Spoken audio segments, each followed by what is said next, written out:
1971 में बिल्कुल आइसोलेटेड हो गया था. वी वर मोस्ट डिफेंसलेस, हमारी कोई सिक्योरिटी स्ट्रैटेजी हमारी काम नहीं कर रही थी, मुल्क टूट गया था हमारा.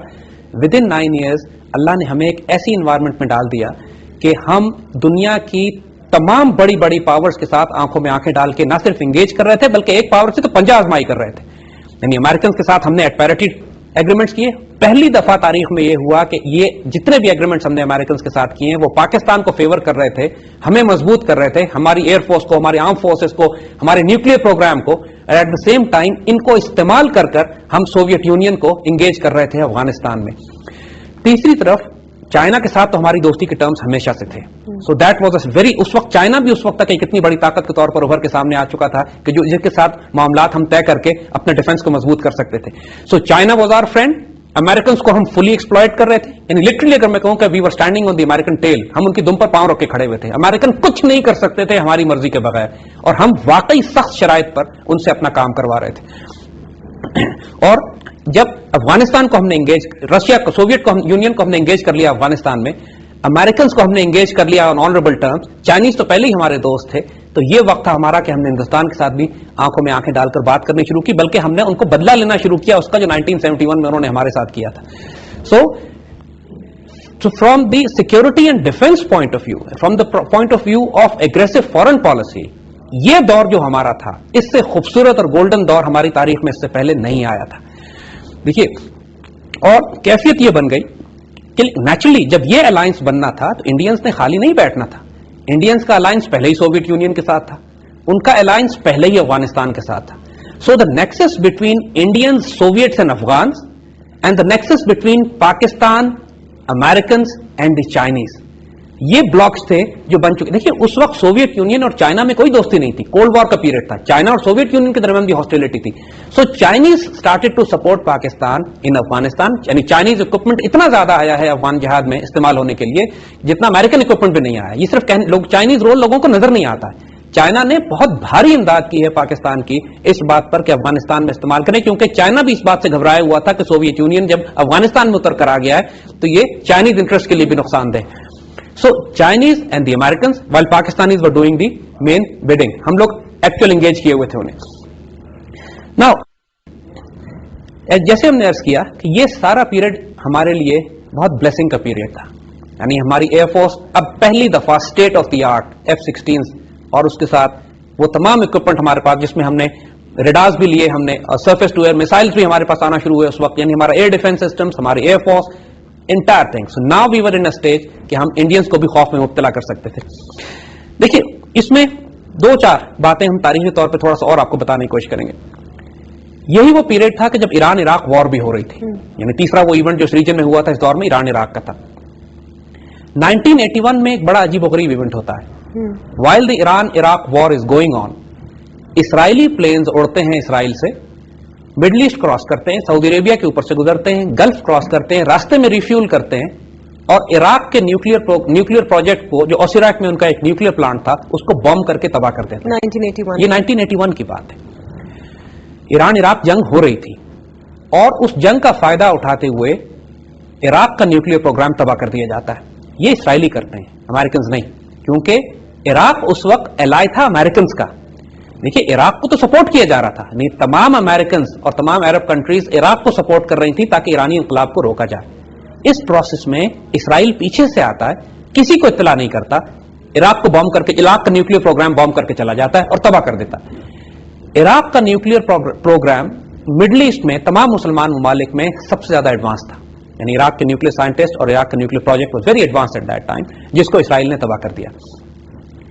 एक बात याद रखिएगा, इसराइल की जैसी बात हम पहले कर चुके हैं कि इसराइल को ग्रेटर इसराइल बनने में उनकी जो ग्रैंड स्ट्रेटजीज हैं पूरी मुस्लिम दुनिया में, जिसको उनको फैलाना है उन्होंने, और जिसका वो सिर्फ इंतजार कर रहे हैं उन थोड़े से एनवायरमेंट्स का सेट होने के लिए जिसके बाद वो फैलना शुरू करें, उसमें सबसे बड़ी रुकावट उनकी पाकिस्तान का न्यूक्लियर प्रोग्राम है और पाकिस्तान का मिसाइल प्रोग्राम है. इसराइल किसी सूरत में ये कॉम्प्रोमाइज नहीं कर सकता इस बात पे कि किसी मुसलमान मुल्क के पास न्यूक्लियर प्रोग्राम हो. उन्होंने पिछले दिनों सीरिया के न्यूक्लियर प्रोग्राम को बॉम्ब किया है जाके, सीरियंस शर्म के मारे बोल नहीं रहे, they have been bombed already. 81 में इराक का डिस्ट्रॉय कर दिया था उन्होंने. Now when the Israelis destroyed the Iraqi nuclear program, ان کو بہت حوصلہ ہو گیا اس بات کے اوپر کہ ہم جا کے دوسرے مسلمان ممالک کے نیوکلیر پروگرام بھی تباہ کر سکتے ہیں. پاکستان ایک ایسی جنگ میں انوالو تھا کہ جو امریکنز کے لیے بہت امپورٹنٹ تھی. یعنی Soviet Union was a bigger threat to the Americans then Pakistan nuclear program. یعنی مجبوری کی حالت میں امریکنز ہمیں سرٹیفکیٹ دے رہے تھے ہر سال کہ ہم نیوکلیر پروگرام پہ کام نہیں کر رہے ہیں, جبکہ ان سب کو پتا تھا, اس وقت تک بات کھل چکی تھی کہ پاکستان ایک بہت ہی ایڈوانس سٹیج پہ نیوکلیر پروگرام پہ کام کر رہا ہے, اور چند سالوں کی بات ہے کہ we are going to have a nuclear device. Israeli American policy کی وجہ سے بہت زیادہ ڈسٹرب تھے. یعنی ان کو سخت اس بات پہ آگ لگی ہوئی تھی کہ کیوں امریکن سرٹیفکیٹ دے رہے ہیں بار بار پاکستان کو کہ ہم نیوکلیر پروگرام پہ کام نہیں کر رہے, کیونکہ ان کو ضرورت تھی ہماری افغانستان میں اور ہم اس کو ایکسپلائٹ کر رہے تھے. دیٹ واز دا پیریڈ کہ جب اسرائیل نے انڈیا کے ساتھ براہ راست کام کرنا شروع کیا پاکستان کے نیوکلیر پروگرام کو تباہ کرنے کے لیے. لیکن اس سے پہلے ہم کچھ باتیں اور آپ کو بتانا چاہتے ہیں. پاکستان کا کوئی رسپانس؟ جی میں اس پہ آپ کچھ بات, بڑی دلچسپ تاریخ آپ کو بتاتا ہوں. پہلے ہماری پاکستانی قوم کو یہ بات نہیں معلوم ہے کہ پاکستان ایئر فورس اسلامی دنیا کی واحد ایئر فورس ہے جس نے اسرائیلی ایئر کرافٹ کو ایئر ٹو ایئر کمبیٹ میں مار کے گرایا ہوا ہے. آپ پوچھیں کہ ہماری اسرائیل سے جنگ کب ہوئی, یہ تاریخ ہم آپ کو بتاتے ہیں. 1967 میں جب اسرائیل نے اچانک حملہ کر کے شام کی, مصر کی اور اردن کی تمام ایئر فورس کو زمین پہ تباہ کر دیا تھا, اور وہ شرمناک شکست دی تھی ان کو, جس کے نتیجے میں بیت المقدس شریف ہمارے ہاتھ سے چلا گیا تھا. اس جنگ کے فوراً بعد پاکستان نے اپنے فائٹر پائلٹس بھیجے تھے, اور وہ فائٹر پائلٹس ان ملکوں میں پرواز کرتے تھے ان ملکوں کا دفاع کرنے کے لیے, اس لیے کہ ان کے اپنے پائلٹس اس قابل نہیں تھے کہ اسرائیلی پائلٹس کا مقابلہ کر سکتے. اور اس جنگ میں 3 اسرائیلی جہاز ہمارے سامنے آئے, اور اللہ کے فضل سے پاکستانی پائلٹس نے تینوں مار کے گرائے. یعنی اگر کل ریشو دیکھیں تو ہمارا 100% تھا. اسرائیل نے ہمارا نہ کوئی پائلٹ شہید کیا نہ کوئی جہاز گرایا, ہم نے ان کے تینوں پائلٹ اور جہاز مار کے گرائے. اسرائیلیوں پہ ایک دہشت تاری تھی پاکستانی طیاروں کی اور پاکستانی پائلٹس کی, اور یہ ایک ایسی تاریخ ہے جس کا ہمارے بچوں کو پڑھایا نہیں جاتا. اسرائیلی ہمارا پوٹینشیل دیکھ چکے تھے 1967 میں, and that was the time جب ہم نے عرض کیا کہ را اور موساد نے تعاون آپس میں شروع کیا تھا پاکستان کے خلاف. اسی طرح 1973 میں بھی جب یہ یوم کپور وار ہوئی ہے, جب مصر نے ایڈوانس کیا ہے سینائی ڈیزرٹ میں اور خاصا اسرائیل کے قریب یہ پہنچ چکے تھے, اس وقت بھی پاکستان نے اپنے پائلٹ مصر میں اور شام کی طرف بھیجے. مصر میں تو اسرائیلی سامنے ہی نہیں آئے, شام میں اسرائیلیوں نے اٹیمپٹ کیا اور وہاں بھی پاکستانی پائلٹس نے ان کے جہازوں کو مار کے گرایا. اللہ کے فضل سے جو ریکارڈ ہے ہمارا اسرائیل کے خلاف وہ 100% ہے, اور ہماری in fact anti aircraft batteries بھی جارڈن گئیں, اور وہاں جب پورے جارڈن اور اسرائیل کی سرحد پہ جب ہماری بیٹریز ڈپلوائے ہوئی تو اس کے بعد ایک اٹیک اسرائیلی ایئر کرافٹ کا جارڈن میں نہیں ہوا, اور جارڈن کے بادشاہ نے ہماری اینٹی ایئر کرافٹ بیٹریز کو کتیبۃ المجاہد کا خطاب بھی دیا تھا, یعنی دی بیٹری آف مجاہدین. اور یہ ایک رومانٹک ایک پیریڈ تھا پاکستان کے لیے. اور اس وقت کا واقعہ ہم آپ کو بتائیں کہ پاکستان فورسز کے اندر, پائلٹس کے اندر, آرمی کے اندر آپس میں لوگ لڑ پڑتے تھے اس بات پہ ضد کرنے کے لیے کہ کون جائے گا اسرائیل سے لڑنے کے لیے. یعنی ہماری فوج کے لوگ آپس میں جھگڑتے تھے کہ مجھے پوسٹ کیا جائے سیریا, مجھے پوسٹ کیا جائے جارڈن, کہ میں جا کے اسرائیل سے مقابلہ کروں. اور اللہ کے فضل سے جو ٹریک ریکارڈ ہمارا تھا ہماری اینٹی ایئر کرافٹ بیٹریز کا, ہمارے پائلٹس کا, اور اس کے بعد کئی برس تک ہمارے پائلٹس ان کے ایئر فورسز کو ٹرین کرتے رہے. ٹھیک ہے, واپس آتے ہیں اس پوائنٹ پہ. اس وقت ہوا ایک بریک کا, حاضر ہوتے ہیں بریک کے بعد. Welcome back after the break.